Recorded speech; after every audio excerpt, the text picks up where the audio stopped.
కలవరం అసలిది కదా ఒక సంబరం ఒక వరసలా కదిలిన క్షణం ఇక తెలియదే ఒంటరితనం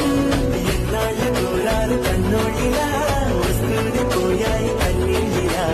ఇల్లంతా మారింది సందళ్ళుగా మీరంతా ఉండాలి వందేళ్ళిలా మనవారే వెనకుంటే మరణాన్ని మరిచే